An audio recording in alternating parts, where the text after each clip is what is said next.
there everyone, welcome back to Gamevine, and my name is Dave. Trevor. Chris. And we're diving back into the world of Dice Masters. There is a video out there for the Green Arrow and the Flash Dice Masters set where I unbox it. So if you haven't checked that out, you can see what comes in a Gravity Feed. Today we are going to be talking about the specifics and what actually comes in the set and what the heroes do and the focus around the new abilities that come into play. Unlike the unboxing, I was just showing you what comes in there. Today we are not going to show you how to play Dice Masters. If you've watched this video, I assume that you know how to play because it's pretty far down the line. This is a bit different today. I have all three of us here. Me and Trevor have done a Dice Master review, and we're going to be talking more about what we think us two because we like to play it. Chris is here because he wants to poke us with a stick. So yeah, like I said, we are just going to show you what comes in this set. There are two new things that are different about this set specifically. They introduced foil cards. They are now shiny sometimes. Ooh. And unlike a lot of the Gravity Feeds that come with a starter set, this one does not. It is just the Gravity Feed, so you're not going to get any basic action cards or anything like that. You're just going to have to, chase the dragon, so to speak, and find all the cards that come in the Gravity Feeds to complete your set that way. So without further ado, do you have anything else you want to add before we find out what's in the box and how it plays? Up, and away. Up, and away. Let's go find out what this set contains. Let's go.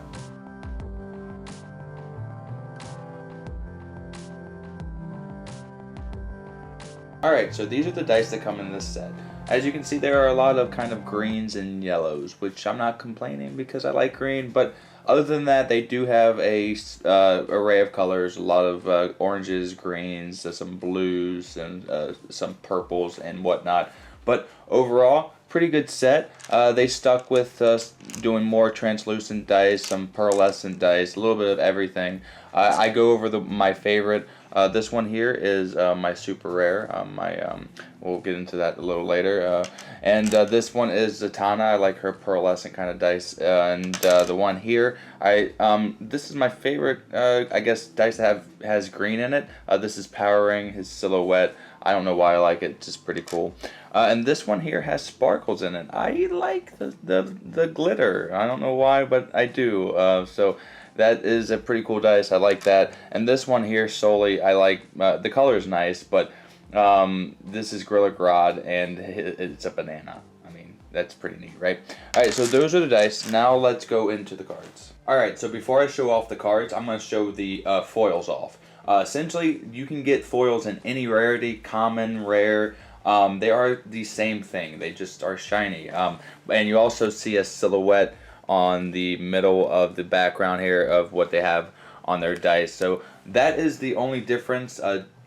Do you like that? That's really up to you. I personally like hollows, and I don't need to collect them all, but if I have one, I'm going to use it over the regular card. It's neat. They feel the same, essentially a little more gloss, but it's cool. I like the hollow addition to this set, and I hope that it continues. But who knows? There might be an outcry against it. So now that you've seen that, it's again the same thing. Let me show you the cards. So because this set doesn't have a starter pack, they kind of doubled down on the equipment cards. They have 4 of them, and normally it comes with 3, but let's go over the ones that I like now. I'm only going to go over one of each card, and you can get the feel of what these cards do and what abilities are added. If you want more, then you're going to have to go out and buy it. So the first equipment card that I'm going to go over is the RIP Hunter's Chalkboard. I like this one in particular because it's interesting. Add all your dice in your bag to your use pile, and then you can put up the 3 mask or shield character dice from your use pile in this way to your prep area. So essentially you're setting up for a big roll. You can get up to 3 dice in this fashion. Might be a later game kind of dice that you buy because you're going to have to build up to that, and it's a 5 at cost. So I like that. Pretty cool. The Star Labs here on this one, I just kind of grabbed. There aren't that many good Star Labs cards. I mean, they're decent. This one is target Bolt and or shield character dice you control deals damage equal to its attack to another target character dice. I like that one overall because you can just kind of ping something and get it out of the way if you have something that is powerful on the board. Captain Cold's Gun, I like this edition. It's pretty cool and thematic. A continuous, so that just basically kind of stays out there and can do this. Whenever you could use a global ability, you can send this dice to the use pile to deal 3 damage to a target character dice. If you get the asterisk, also that character cannot attack this turn. So if it didn't die, it's going to freeze it. I like that. Pretty cool. And then you got the Cosmic Treadmill. I love that. It's pretty cool and thematic. Of course, we're going to travel through time this way. Anyway, reroll up to 2 dice in your reserve pool for each punch or mask rolled. Your character dice in the field get +1 attack until the end turn. So I don't know how good this will be. If you have a lot out there and you can get that luck, you can get a decent amount of damage and maybe finish off a person. So those are the 4 equipments. Now I'm going to go off and show you the characters, the ones that don't really have affiliations that are consistent in the set. They just kind of peppered them in. So the first one that we have is Hal Jordan. So of course, yes, he's worked with both the Flash and Green Arrow, so that he's going to show up here. And this is the first that we'll see of the crossover. So crossover characters are kind of expensive if you think of it in a way that you have to use both these energies to purchase it. So 2 of the 3 that you have to purchase for Hal Jordan here have to be the mask and the bolt, and the third one can be whatever. This is the first time this has showed up. I like it. It's interesting. He is a 5/5 on his final level, so that's pretty powerful. And his ability here is interesting as well. If all your active characters are crossover characters, each Hal Jordan character dice may block up to 2 additional character dice. So he can just be there as a wall. I mean, he's got some decent stats. He's pretty cheap if you can get yourself the crossovers. And as you can see on the dice, he has one that's just a generic energy, and then he has one that has 1 of each right there. You see what I'm saying? So you can get a few in there, and you can make it easier to get these crossover characters. But I like this. This is a cool addition.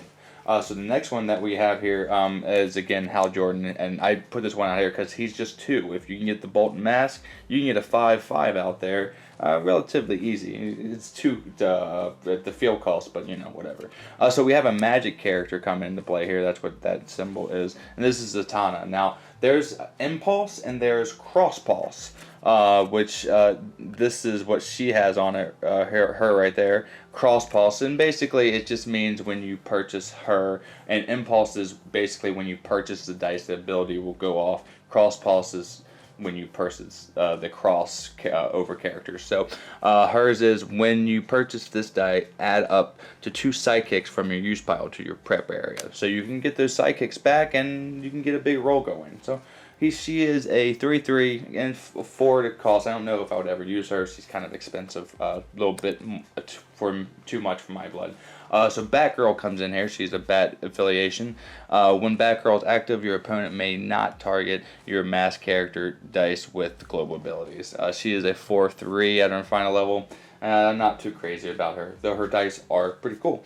And then you have Jay Garrick. And he is another cross boss, and he's got a lot of text here, but we'll say when you purchase a Jay Garrick dice, all of your character dice in the field zone gain fast. So you can clear the whole board. People might not even block because they'll just like, well, they're just going to take my field out, and I'm not going to do anything to them because they're going to first strike me, because that's what fast does. Pretty cool, and he is a 4/7, so that's not too shabby for his cost. I like him. There's another one here that I'm going to show off because this is another ability that comes into play called Synergy, but essentially all Synergy is a global ability, because they'll say it right here. While Jay is active, when your opponent uses a global ability, you may pay a lightning bolt shield to cancel that ability. Synergy abilities can be used while the character is active. Anytime you could use a global ability. So it says it right there, and it's I don't know why they named it something different, but whatever. I like it. It's another cool addition. So now we have a few characters here. We have the Hollow. It's not going. I don't know if it's going to be picked up on the camera. Oh well, but Amanda Waller here. When Amanda Waller attacks, she gets +1 attack for each of your attacking like bullseye characters. You see that right there, and you'll see it better right here on Deadshot. Those characters. So another thing in here is Team Watch. You may sacrifice Deadshot to KO target level 1 character dice. Sacrifice character dice are moved to the use pile. So that's his Team Watch. Okay. And he is a 5-2 on his final level. Amanda is a 2-3, but she's cheap. He's more expensive, but I don't know if I would use him. I only got one of the King Shark and the Gravity Feed, so I don't know what was up with that. But he also has Team Watch. You may sacrifice King Shark to deal 2 damage to all opposing character dice. That could be a good thing. I mean, if you just need like Iron Will or just need to take out all those psychics. I like him. He is an 8-8, a really strong character, 6. I think I would play him if I had more of his dice. But the next one that I have here, we're going to go through the Teen Titans. So Static Shock. I really like Static Shock. I don't know what it was. I watched the show and then I picked up a few of his comics. I like the power of electricity. I've always been fascinated with that. While Static is active, when your opponent rolls 2 or more dice at once, deal 1 damage to target character. So he can do 2 damage because your opponent might re-roll up to 2 dice every turn. So he can be pinging, and that could be annoying. He's not too strong, though. Only a 4-3, but he only costs 3 to bring out. So the Atom is a Teen Titan. So they're bringing out Teen Titans in, like, sporadic sets. Now they're starting to get pretty strong. And that's good because some of the Teen Titans work with each other in that fashion. While Atom is active, whenever you could use a global ability, you may spin down one of your Atom dice to level 1 to deal 3 damage to your target character dice. So again, like Iron Will coming in to play, that could be helpful, or you can take out something that's been annoying. And Wonder Girl here, this is a no text, but a 2 cost and a 1 to field with a 3/3. That's pretty good. I mean, it's fast. I like that for how fast it is. But she has a Team Watch. You may pay 1 generic energy if Teen Titan dice you field is a shield character dice. If you do, gain life equal to that fielding cost. So you can get a little bit of life with Wonder Girl here. And Cyborg, I don't know, he might be my favorite Teen Titan. Raven's really cool, though. When Cyborg blocks, spin target Teen Titan character dice you control up 1 level. So that's pretty cool. And he is a 4-6, not too shabby. And we'll straighten this pile out here. And then we're going to go to Justice League next. So we got Barry Allen, very specific. He's not called the Flash like he has been in other sets. I like this one here. It's probably my favorite. And this is the uncommon. While Barry Allen is active, all of your other Bolt and Punch character dice get +1 attack. If a character dice is both, like a crossover of each one of those, it gets +2. And he is a 7-4 to bring out. And only 5 to buy, not too shabby. So Dr. Light, I like this one a lot because it gets rid of those annoying psychics. While Dr. Light is active, opposing psychics cannot block because that's all they do. Essentially, really, right? So Black Canary comes into play. She has a traditional impulse, the first one that we're going to see, just like that. And that happens, again, when you buy the character. It's going to trigger the ability. Target crossover character dice get +2 attack and 2 defense until the end of turn. So again, you can build around that. It could be really cool. I like Martian Manhunter. He is a 6'8", pretty strong. While Martian Manhunter is active, villain character dice cannot block, so he doesn't like villains too much. So and Firestorm, he's pretty cool. This one here, when Firestorm attacks, if he has an active character dice of each energy type in the field, double Firestorm's attack and defense. So he can really wallop and be a big blow If you can like have the no sidekick block kind of thing and just boom, knock people out with that. Superman comes back into play. I don't like his dice this time around, but whatever. We have enough to pick from at this point. When you purchase this die, add it to your prep area just immediately. Expensive, but a 7/8 to your bag or your roll is just pretty nice. Now this is one of my favorite cards because I love Overcrush and I love Gorilla Grodd's dice and it's really cool. We're going into the villains, as you can see. When Gorilla Grodd is active, all of your character dice gain Overcrush and they get +1 attack. So yeah, okay, block with those sidekicks. Not going to do much. Alright, so Black Adam, I like this one here. When Black Adam is active, when attacking character dice is KO'd, it goes to the use pile. So people are going to think twice about attacking because they're going to like, oh, well, it's going to have to go back into my bag. So I like Professor Zoom. He's a really cool character. If he has fast and he is a 5/5, 1 cost, not too bad. Professor Zoom is active. All opposing character dice lose fast and cannot gain fast. So he's the fastest in the world. So boom. And Deadshot is a cool character right here. He has Cross Pulse again. When you purchase this dice, KO all opposing sidekicks. He doesn't like sidekicks very much at all. Alright, so Giganta, I really like this card. So check this out. She is a 6/6 and 1 to field on her final cost level and only 5 to purchase, but it says at the beginning of your clear and draw step, you may spin Giganta up 1 level, and if you do, Giganta can't be blocked by Psychic dice. They really don't like Psychic dice in this set, and she's pretty strong, and she can keep it bigger and bigger, and it's awesome. I like it. So Weather Wizard is specific, and I like that because it's going to be powerful in all other situations. When Weather Wizard cannot be blocked if your opponent has no active crossover characters. So they only come in this set so far, so that might be a pivotal thing, and he can just keep hitting people. Merlin, he of course is a Green Arrow villain. I don't know much about Green Arrow, but I know something. He is fast, and he is 5/3, so I just pulled that one out there. Ra's al Ghul, I like this one here. So if you have a big character like a Gorilla Grodd or something, when fielded, target character dice attack goes right down to 1, so that might be a good thing. Captain Cold here, while Captain Cold is active, when you use an action dice, Captain Cold gets +1 attack and defense to the turn. I don't know if that's going to be too good, but whatever. He's there. He's a 6/5, 4 to buy. I really like this Clayface right here. Really cool. When fielded, target crossover character dice lose its ability, and Clayface gains them. And he is a 7/5 on his final level, so he can get all these abilities and be a strong character. That's very thematic. I like it. So powering, we've talked about his dice. When powering attacks, he gets +1 attack for each of the opposing non-villain character dice in your opponent's field. So he can be like a big, strong person if there's no villains, and I've done that.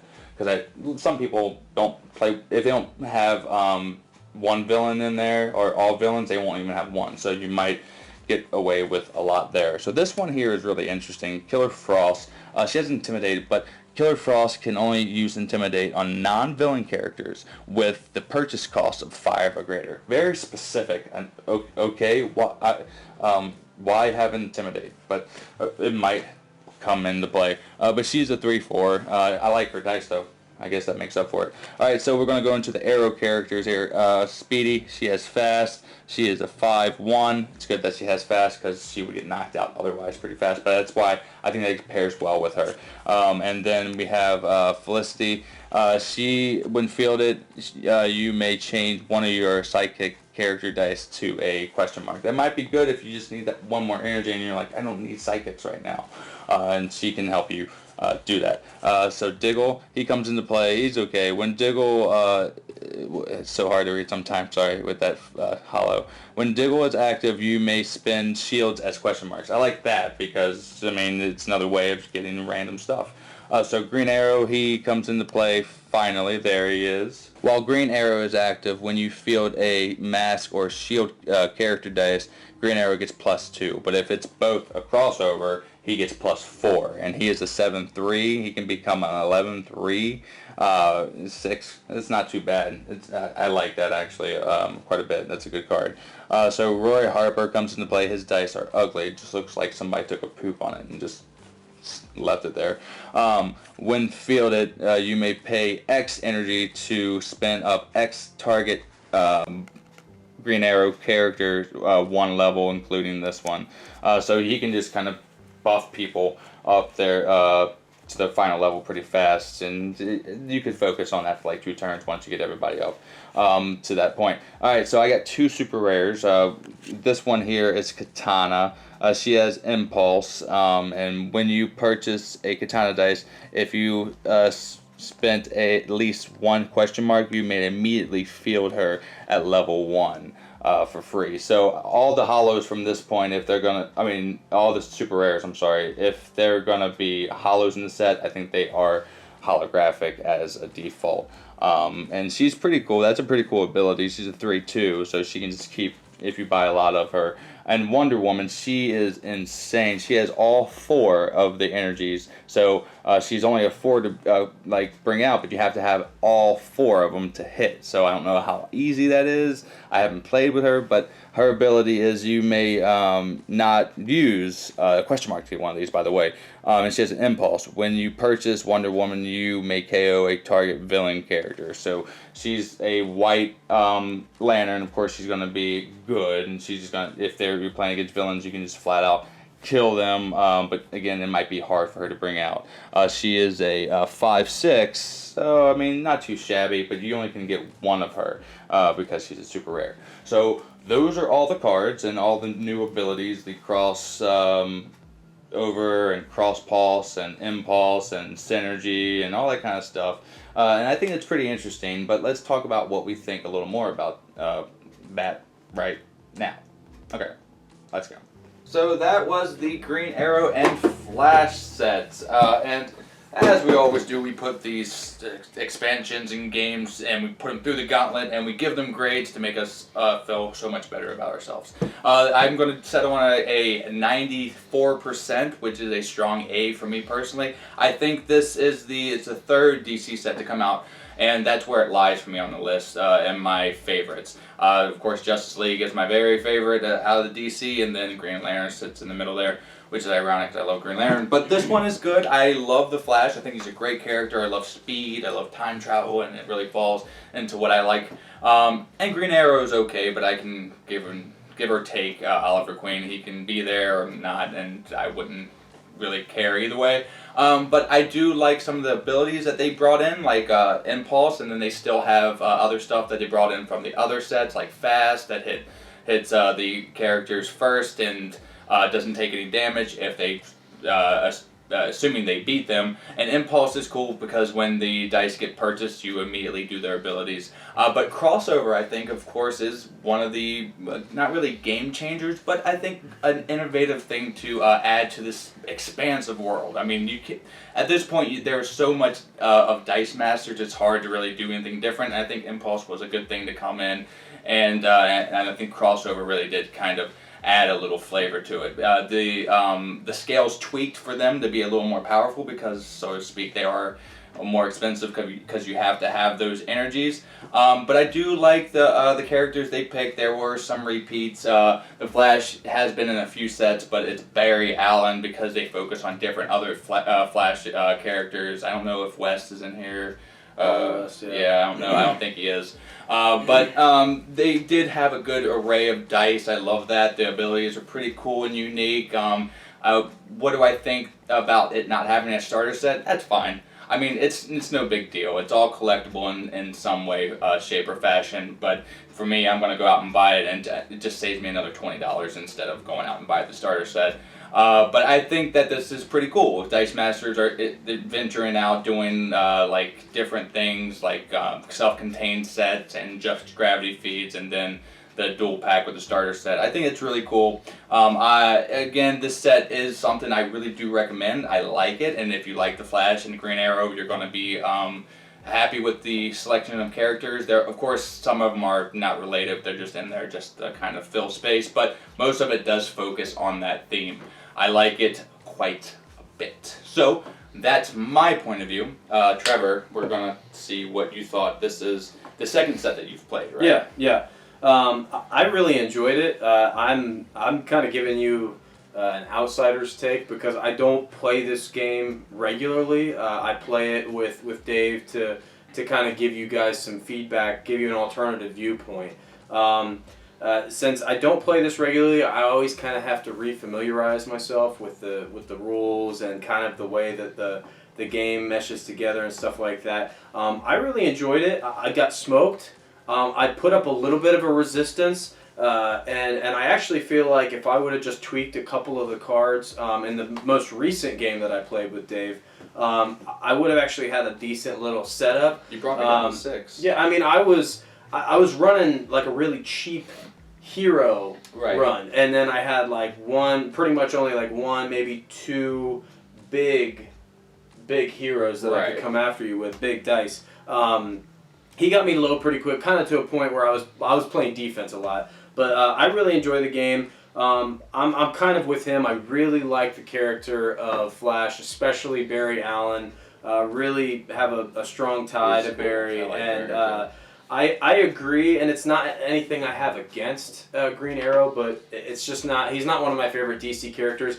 I feel bad because I almost feel like they're always trying to force him on us over the decades. It's like they always want to attach him to a more popular character to make people like him better. It's like, hey, let's put him with Green Lantern, and hey, let's put him with Flash too. Let's do these team ups so people will actually like Green Arrow. I feel like this set came out because both the shows are on the rise. Right. So I think you're probably right there because those are the big like flagships for the CW shows that are out. Which I watched Arrow for a while. I really did like it, but I digress. Yeah, I like it. I'm always gonna love this subject matter. Even if it is one of the Marvel ones, just the fact that comic book, just anything, has become so mainstream and it's not so niche to kind of the nerds that just read the books. It's in movies, it's in video games, it's in board games, it's in card games. As much as we can get comic book subject matter out there, the better. So the subject matter, I'm always gonna love this type of thing. But this was a fun game. I really enjoyed it. What do you think about the crossovers? I enjoyed a lot of that. Some of the newer things from what I experienced last time. I like the idea of Impulse. I don't like the idea of just adding something just for the sake of adding something. But I feel like it was well executed, and so for that reason, I did enjoy it. Sometimes I do get annoyed with games like this when they're trying to keep it fresh, and they almost just throw stuff against the wall and hope that it sticks. I don't necessarily feel like that was the case here. I like the way that it was executed. So I really enjoyed it from an outsider's perspective that doesn't play this game a lot, and it's really good subject matter, always going to be good, well done as far as the cards and the look of them. Would you give it 2 thumbs up, 1.5 thumbs up? I would say 2 thumbs up for me, or probably if I'm going to my board game scale, I enjoy it, and I play Hearthstone with you a lot, and I feel like this is something that I could play as often as I play that, so I would give it an 8 out of 10. Yeah, I love it. All right, Chris, got anything that you want to give us? It looks cool. I've never played it with either one of these guys. We tried. They have tried. It all looks great. All the cards look great. All the cards that Dave showed with Marvel and DC. Yeah. There's like just a few cards that I just want to have. Yeah. Just because the artwork on the cards look amazing. So you would like to be a collector. So this game is good for just like collecting. Right. I just would want to have him for that. And he's always showing me the dice. The dice that match the cards look good too. Yeah. The only thing I watched him play a few times. I just haven't done it. I just really haven't played. Yeah. But it really, to me, it seems like it's got a lot of connection with Magic. We played Magic a long time ago. It seems like it plays similar to that, where I would have a connection to it. Yeah. I just feel like I can't get into it. I don't know why. I really don't know why, because it's got everything that I would want. I just haven't got into it yet. Yeah, there'll be time. So, But I would recommend this for anybody who is into Dice Masters as a first set. Maybe not. Yeah, I wouldn't recommend it. It's a great step too. It's a thing. A lot of these Dice Master sets aren't crazy complicated. There's that fuzzy that you were talking about. aren't crazy complicated, but they're like sets that might need, like if you play the Uncanny X-Men as the first one, or this Amazing Spider-Man, which I highly recommend. You always can jump up to any other set that you would absolutely want to. But it is a good one for a next step. Any gamers, I love this set. I love almost all the sets other than Yu-Gi-Oh. But yeah, so I recommend this one, and that's basically all I have to say. I like what they've done with this set. So. Alright, well that's everything that we think. We do want to send a huge thank you to WizKids for helping us with products so we can make these cool videos for you. And we also want to send a huge thank you to you viewers out there. If you're new, please click like and subscribe. Helps us out a ton. If you're watching us over time and you keep doing it, well, you are the lifeblood. Thank you so much. And until the next time that we see you, I've been Dave. Trevor. Chris. And have a great rest of your day and a great time with all the Dice Masters that you so happen to play. Bing, bang, boom. Got 3 dice, very good. Bye, everybody. I don't know what I'm doing.